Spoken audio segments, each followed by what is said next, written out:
Bonjour à tous. On continue la révision du PIC CCF84 et on va voir les interruptions. Un petit rappel sur d'abord ce que c'est qu'un sous-programme, on l'a déjà utilisé avec le timer 0. C'est une suite d'instructions appelées par call, suivie d'une étiquette et se terminant par return.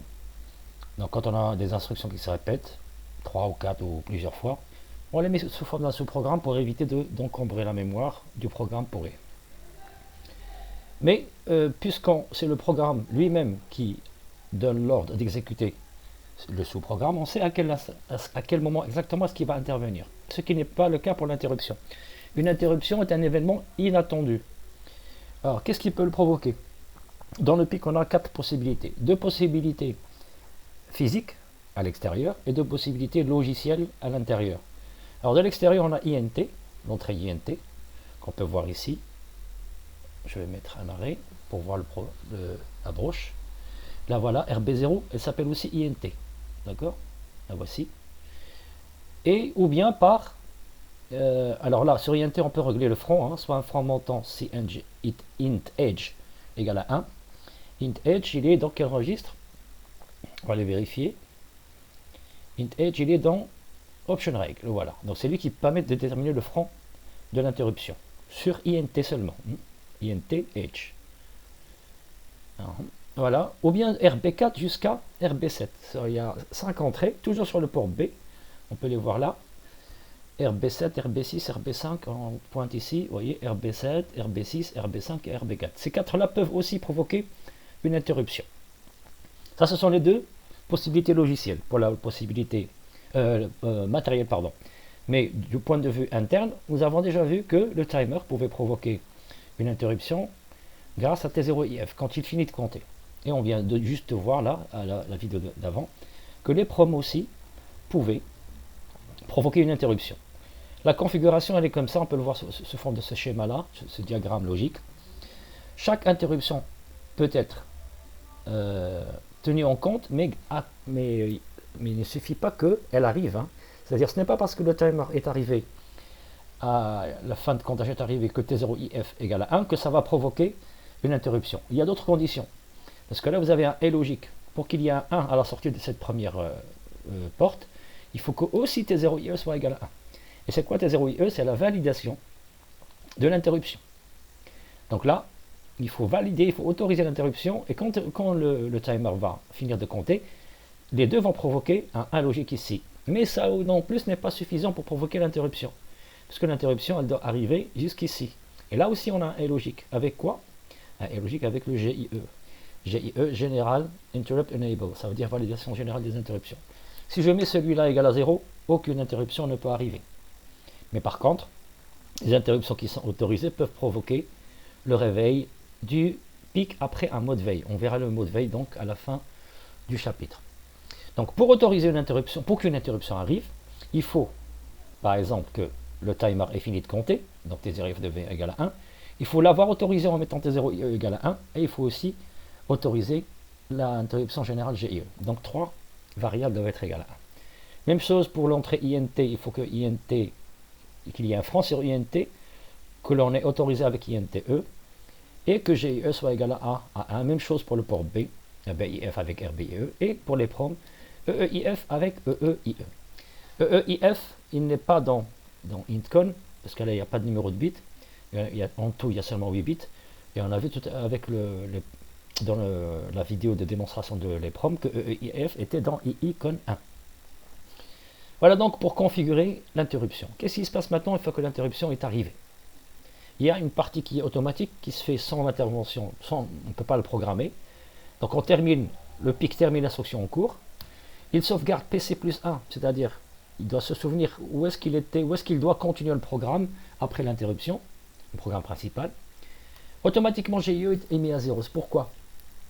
Parce que dans le PIC, dans ce PIC-là, hein, une interruption ne peut pas être interrompue. On ne peut pas avoir une interruption qui vient interrompre une autre interruption. Non, il faut terminer l'interruption, revenir au programme principal, et là on peut autoriser à nouveau les interruptions. Et là on charge l'adresse 004 dans le PC. Pourquoi l'adresse 004? Parce qu'on a dit que pour écrire le programme, il y a une adresse qui est 00 réservée pour le programme principal, Et si on utilise l'interruption, l'adresse 04, elle est réservée pour le programme d'interruption. On verra donc comment faire pour indiquer au pic où est le programme d'interruption et où est le programme principal. Maintenant, ce qu'on doit faire nous-mêmes, ce qu'on doit écrire dans le programme d'interruption, c'est ceci. D'abord, la sauvegarde. On va faire une sauvegarde de quoi? Alors, le programme d'interruption va utiliser au moins un des registres qui est déjà utilisé par le programme principal, lequel c'est W. Il est très rare, enfin, il est pratiquement impossible de faire un programme sans utiliser W. Ou alors, par exemple, on peut aussi rajouter option reg. Donc, dans ce cas-là, ces deux registres vont être utilisés à la fois pour le programme principal et à la fois pour le programme d'interruption. Dans ce cas-là, il faut les sauvegarder tous les deux. Donc, on va sauvegarder tout ce qui est utilisé par les deux programmes pour ne pas justement modifier le contenu d'un registre par le programme d'interruption qui est utilisé dans le programme principal. Détecter la source.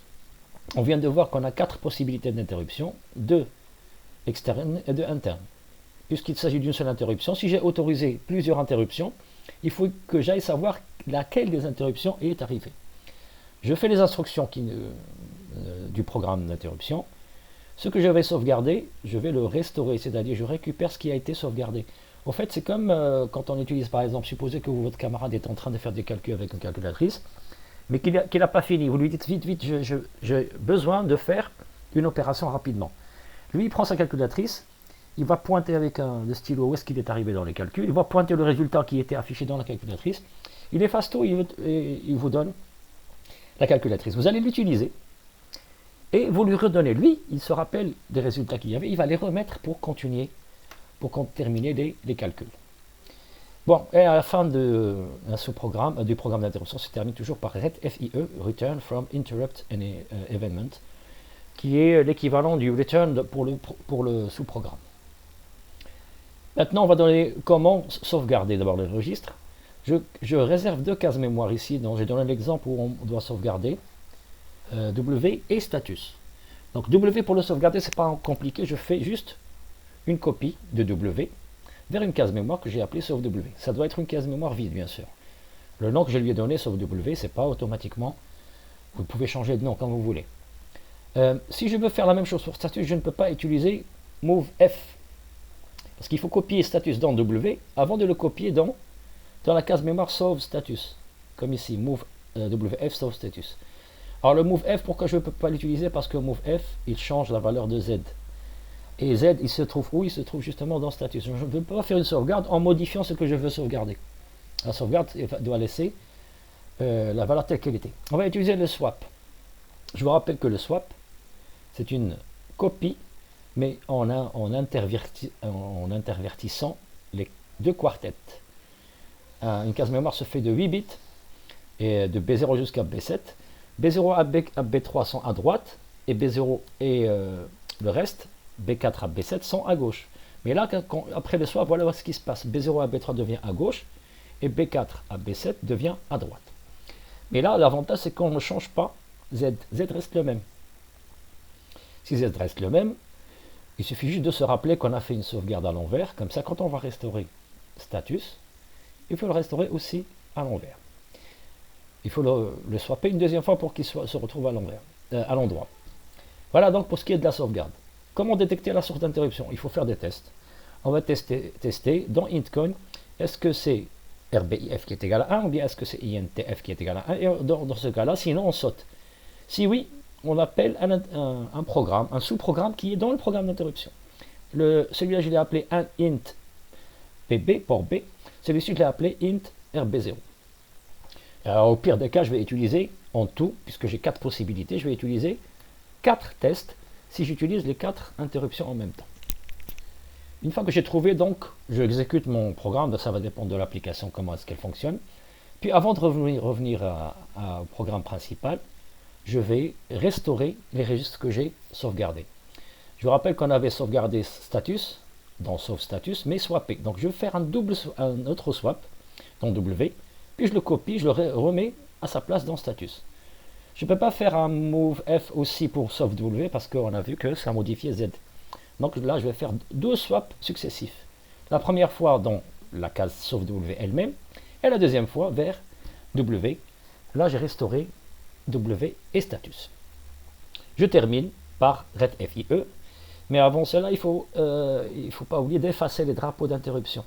ClearF, intcon, par exemple INTF ou bien RBIF, avant de revenir. Mais pour RB, on vous dit, attention, RBIF ne s'efface qu'après un accès au port B. Voilà ce qui est de la théorie. On va venir maintenant pour voir la pratique. Dans la pratique, bon, je vais arrêter ici la simulation pour voir juste le... Voilà. Là, c'est un programme qui va permettre de accélérer. On avait fait déjà un clignotement. On va accélérer la vitesse de clignotement d'une LED. La LED va clignoter. Je vous montre la démonstration, donc je l'exécute sans point d'arrêt. Vous voyez que là, à chaque fois que je vais cliquer sur ici, j'avais mis un point d'arrêt, alors pardon, je vais l'enlever, enlever le point d'arrêt sur le code source qui est ici. Voilà. Chaque fois que j'appuie sur la LED, on va voir que la valeur de départ, que j'ai appelée val début, va s'incrémenter plus 10. Alors val début, c'est la valeur V0 qu'on met dans le pic pour que il commence à compter. Si cette valeur-là augmente, la temporisation diminue. Vous voyez que vous remarquez que la LED commence à clignoter beaucoup plus vite. Voilà, on va voir maintenant comment s'exécute le programme, pas à pas. Voilà, alors dès le début, on précise où est le programme principal et où est le programme d'interruption, en mettant ORG, origine, 0x00, go to prince. Donc là où il y a prince, c'est le programme principal. D'accord? J'enlève le point d'arrêt. Et go to origine 0x04, juste après go to enter. Donc enter, c'est le programme, c'est l'étiquette où va commencer le programme d'interruption, elle est ici. Bien, alors la configuration ne change pas, on a mis la même chose, sauf que, donc là, je fais deux appels de sous-programme, je n'ai pas besoin de faire une interruption, enfin une temporisation d'une seconde, j'ai mis une temporisation maximale, qui est de 0 à 255. De mémoire, je pense qu'elle fait à peu près, elle donne à peu près 260 et quelques millisecondes. Donc j'allume la LED, je fais une temporisation, j'éteins la LED et je fais une temporisation, je reviens depuis le début ici. Maintenant, je dois... Alors, j'ai oublié quelque chose dans la configuration, parce que là, on va utiliser des interruptions. On a dit qu'il fallait autoriser l'interruption générale. C'est le premier 1 qu'on voit ici. Et celle du INT. Ça, c'est INTF. Ça, c'est GIE. Pardon, ça, c'est INTE. Donc, j'ai l'autorisation de l'interruption de générale et celle du port B, de INT. Programme principal, comme j'ai expliqué tout à l'heure. Et ça, c'est la temporisation. Temporisation, comme on avait vu dans le programme de la temporisation, on met une valeur. Cette fois-ci, je l'ai mise, j'ai pas mis une valeur précise comme tout à l'heure, comme on avait mis 12. Cette fois, val début va changer. Qu'est-ce qui va le changer? C'est l'interruption.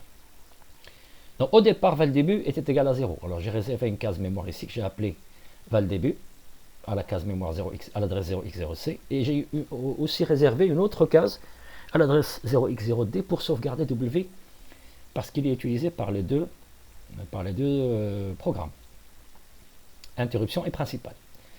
Donc val début, je la mets dans TMR0 et j'attends la fin de la temporisation, fin de temporisation. Ça, c'est le sous-programme de temporisation. Maintenant, le programme d'interruption, qu'est-ce qu'il fait? Sauvegarde de W dans sauve W, il prend la valeur val début, il lui rajoute plus 10 et il la remet dans val début.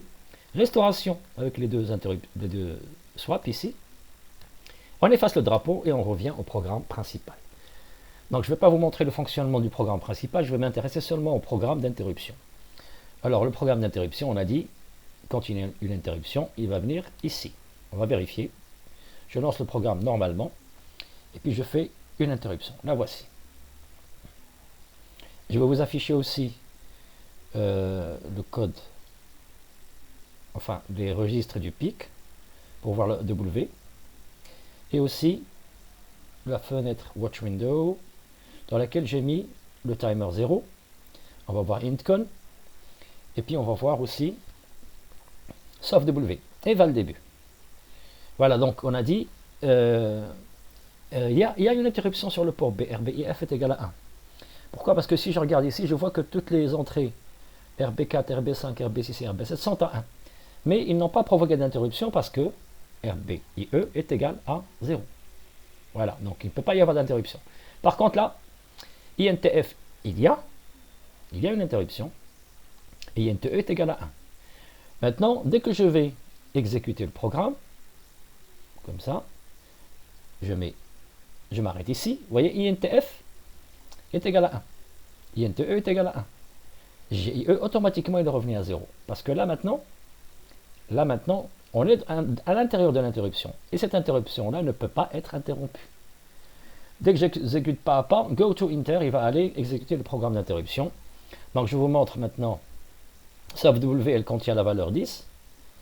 Donc ici, W, lui, contient AA. On le voit en bas. AA ici. Donc quand je vais sauvegarder AA. Donc sauf W, c'est AA maintenant qu'il y a. Je prends val début est égal à combien? Elle est égale à 170. Je lui rajoute plus 10, elle devient égale à 180 que je vais mettre dans val début. Voilà. On a vu que W maintenant il a changé, il contient B4. L'ancienne valeur c'était AA. Vous voyez? Donc le programme d'interruption, il a effectivement changé la valeur de W. Je vais le restaurer maintenant avec deux swaps. Alors W il contient B4. Un premier swap, puis il va les échanger, le B et le 4. Maintenant c'est... pardon, c'était AA. Ah oui, on ne le voit pas parce que là, il contenait AA. Quand on va les swapper, on ne verra pas la différence. Et là, on va aller à AA qui est récupéré dans W maintenant. Avant de revenir au programme principal, il faut effacer le drapeau INTF, BCF INTF, je l'efface là. Il est repassé à 0. Puis on retourne vers le programme principal. Voilà donc comment s'exécute une interruption. Je vous montre encore l'autre programme où on va utiliser deux interruptions. Donc là, je vais charger, j'arrête ici, et je charge l'autre programme avec deux interruptions. On ne va pas s'intéresser encore aux détails, je vous montre seulement où se passe le choix entre les deux interruptions. Je vais l'ouvrir, un clignotant avec deux interruptions. C'est le même TP. Voilà.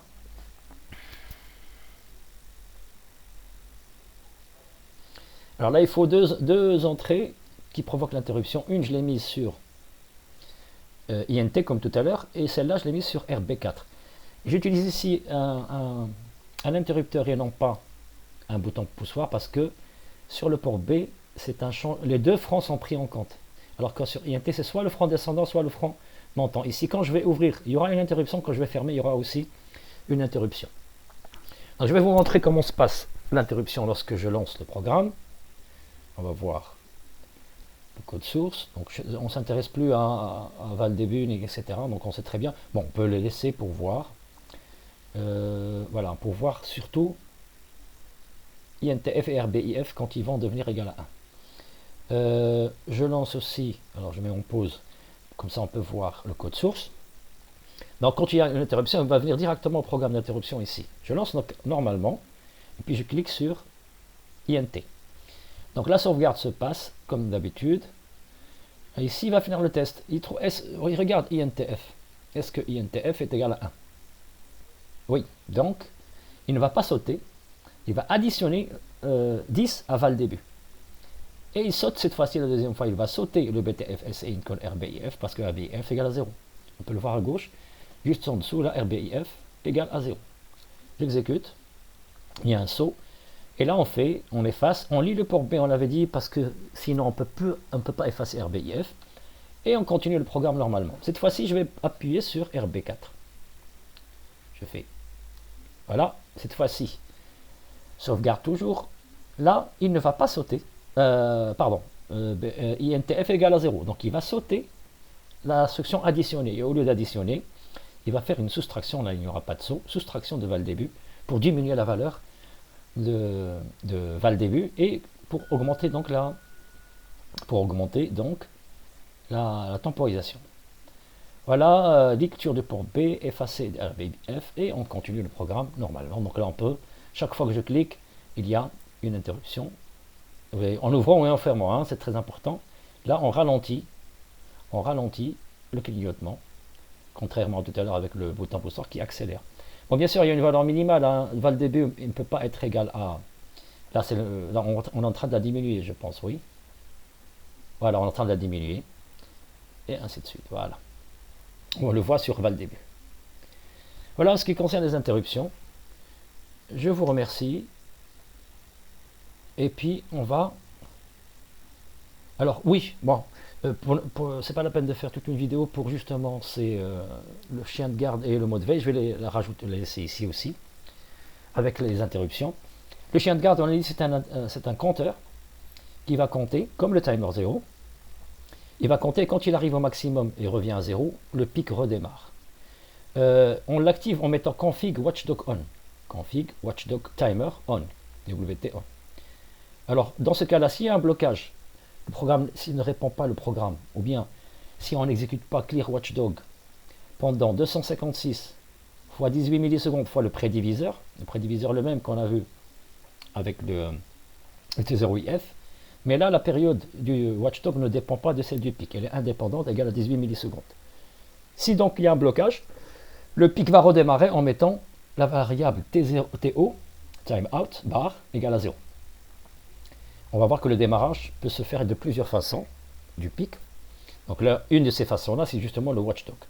Pour empêcher qu'il y ait le redémarrage, il faut exécuter clear watchdog. On doit l'effacer pour le remettre à 0 et l'empêcher de provoquer le redémarrage. Qu'est-ce que c'est que le mode veille? Le mode veille, c'est lorsqu'on met en veille le pic grâce à l'instruction sleep. Sleep, elle permet de mettre en veille. Bon, pourquoi est-ce qu'on met en veille le pic? C'est pour économiser justement l'énergie. Une fois qu'on a exécuté sleep, qu'est-ce qui se passe? Le watchdog est effacé, c'est-à-dire il est réinitialisé. Power down, PD bar, power down bar égale à 0. Et le pic est arrêté. Quand est-ce qu'il va redémarrer? Soit lorsqu'on met mclear bar égale à 0, c'est-à-dire physiquement j'appuie sur le bouton pour pouvoir redémarrer le pic des 0 et dès le début à la 0, 0. Ou bien il va redémarrer après les sleep quand? Lorsque le watchdog arrive à sa valeur maximale, s'il est activé, ou bien s'il y a une interruption. Voilà donc qu'est-ce qui permet de mettre en veille ces sleep. Le redémarrage se fait soit par mclear, soit par le watchdog, ou bien par une interruption pour continuer le programme. Donc mclear, elle redémarre le programme dès le début, mais l'interruption ou le watchdog font continuer le programme et non pas le redémarrer dès le début. Merci à vous et à la prochaine vidéo.